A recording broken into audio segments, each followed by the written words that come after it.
Russia's army has struck the southern part of Kharkiv, hitting the administrative building of one of the subdivisions of Kharkiv heating networks.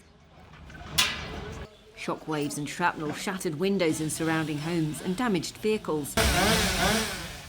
6 women and 1 man were slightly injured in the night strike. 1 person is still in hospital. Ось 2 години ночі, да?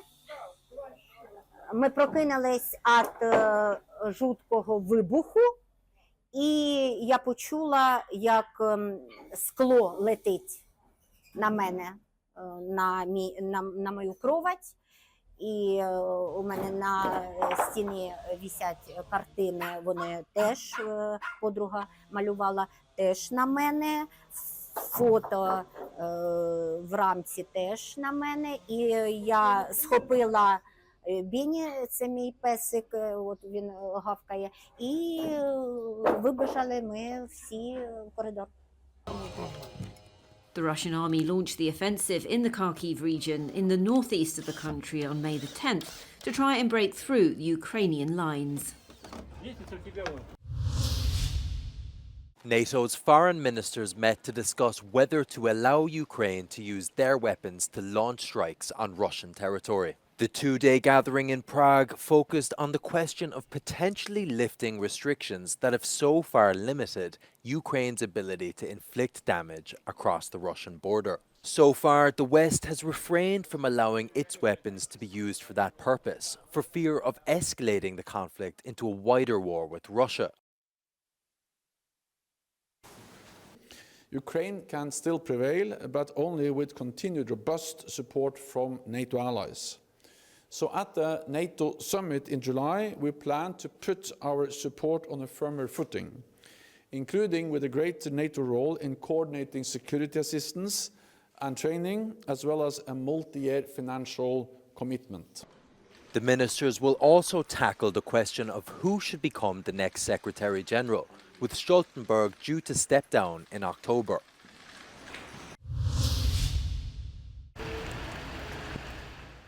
Slovenia has become the latest European country to recognise Palestine following a proposal by its Prime Minister. He said he pushed for a swift decision following deadly Israeli attacks in Rafah.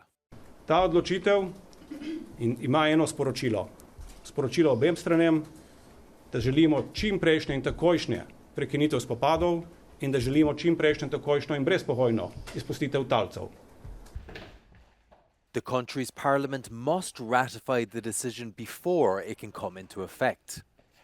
However, this is considered a mere formality as none of the parliamentary parties in the 90-seat National Assembly are expected to oppose the motion.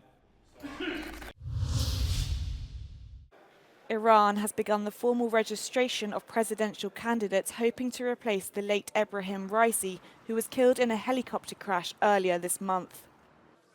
With just 5 days to register, a large number of candidates have already put themselves forward, but the qualification process is tough. Applicants must be cleared by a body selected by Iran's supreme leader. Influenced by his hardline conservative ideologies, it's likely moderate candidates will be eliminated. The final list of nominees will be announced on the 11th of June.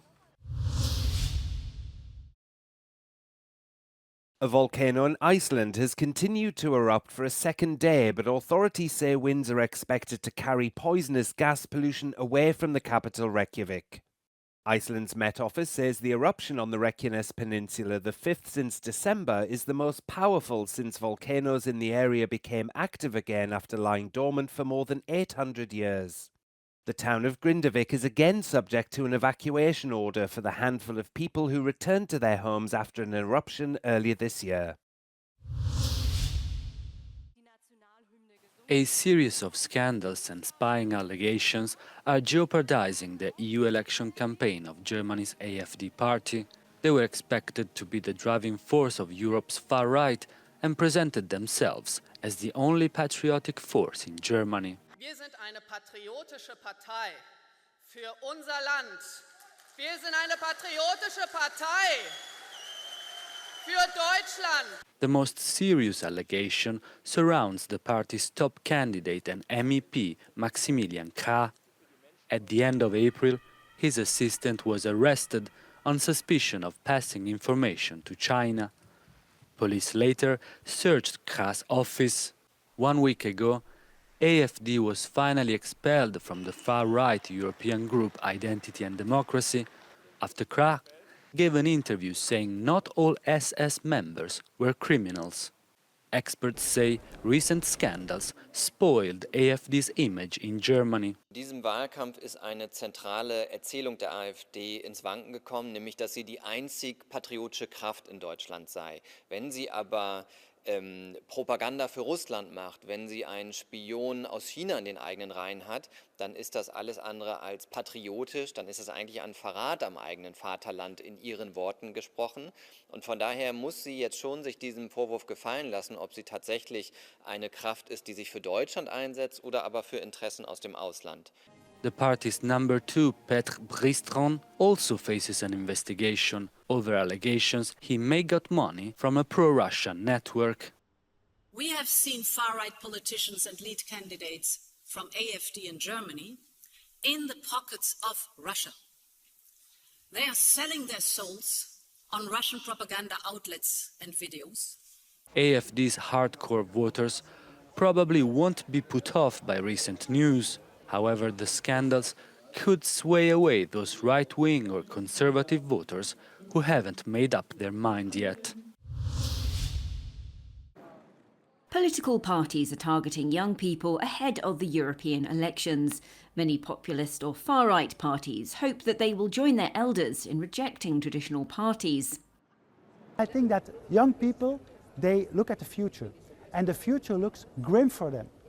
How can they have trust in the European Commission? How can they have trust in these traditional parties, the Christian Democrats, the Social Democrats, the Liberal Democrats, who have been governing us for decades and who has brought us into this mess of uncontrolled borders, of mass migration, of insecurity, of Islamic terrorism? To do this, the European far-right is targeting young people on social networks, including the Chinese platform TikTok. In Belgium, the Vlaams Belang posts frequently on social networks and spends huge sums on trying to attract young voters. Italy's Matteo Salvini, Portugal's André Ventura and France's Jordan Bardella regularly publish short videos, a format popular among a youth sometimes described as disillusioned with politics. Je pense qu'il y a quand même un désintérêt partiel de la jeunesse parce qu'on se dit bah, c'est les politiques qui sont en haut, c'est des hommes avec leur costard-cravate qui sont dans leur grosse berline, qui vont pas nous écouter et du coup on se sent un peu désintéressé, on se dit ah bah de toute façon quoi qu'on fasse ça changera rien, ils vont pas nous écouter.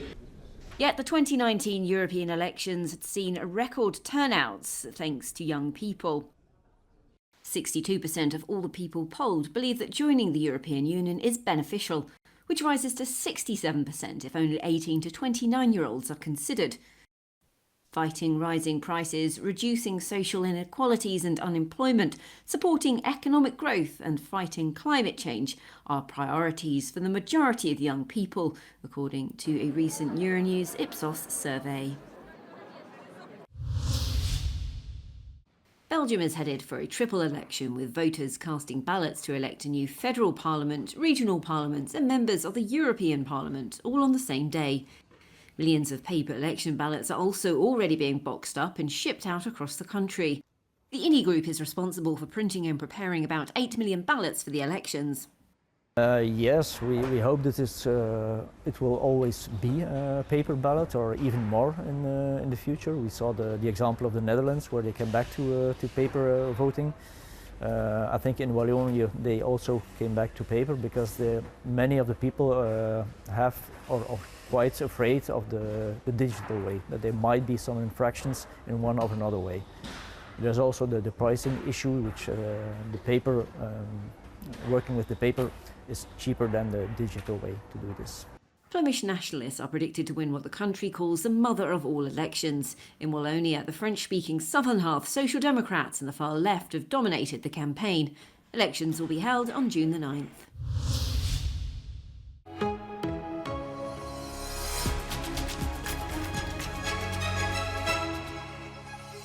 Buenos días, soy Gloria Muñoz Llevo 35 años en una tienda pequeñita de barrio, en el barrio Salamanca de Madrid.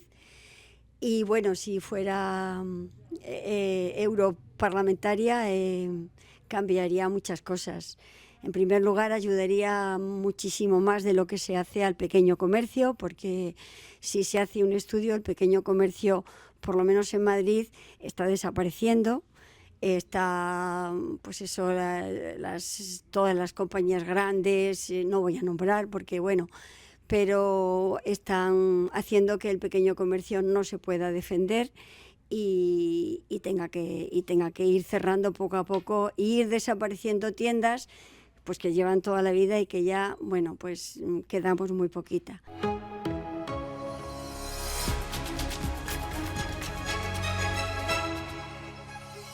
Hi, I am Marta Barandi, candidate for European elections with 4U. If I am elected as an MEP, I will stand for a stronger Europe, for migration based on European values, but most and foremost, for entrepreneurs. As entrepreneur myself, I believe that individual entrepreneurship should be encouraged. And in terms of taxation and in terms of administration, the burden should be less. And of course, the social justice for entrepreneurs should be the same as for employees. They should receive same rights as employees when they lose their business. It is not fair for entrepreneurs who create working places and who add value to society to be in worse conditions than those who work.